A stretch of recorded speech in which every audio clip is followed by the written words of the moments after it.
कुछ बरेलवियों के चोटी के उलमा के हवाले पेश करता हूँ मुख्तसर, तो जो फतवा फिर आपने मुझ पे लगाया है उन पे भी लगाया। कंजुल ईमान मा खज़ाइनिल इरफान, इमाम अहमद रिजा खान बरेलवी साहिब, उनकी तफसीर, उन्होंने कुरान की जो आयत है फ़आमिनु बिल्लाहि व रसूलिहि नबिय्यिल उम्मिय्यि लज़ी युमिनु बिल्लाहि व कलिमातिहि, इस आयत की तफसीर में लिखते हैं अल्लाह और उसके रसूल बेपढ़े गैब बताने वाले।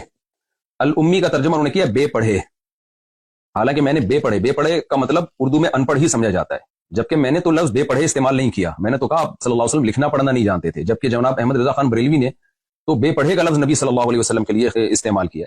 बेपढ़े लफ्ज से गुस्ताखी का पहलू नहीं निकाल रहे, तो आप हमें लफ्ज उम्मी को एक्सप्लेन करने में आप हमें कैसे गुस्ताख करार दे सकते हैं।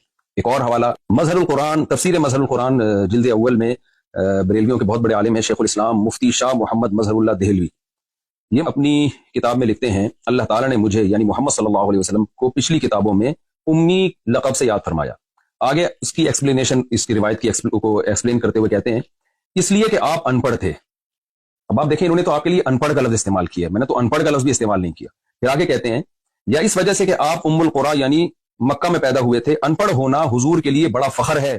फिर भी हमने अदब में अनपढ़ का लफ्ज इस्तेमाल नहीं किया, लेकिन जो बरेलवियों के ये बड़े आलिम हैं इन्होंने तो अनपढ़ का लफ्ज भी इस्तेमाल कर लिया और ना पढ़े ना लिखे का लफ्ज भी इस्तेमाल कर लिया।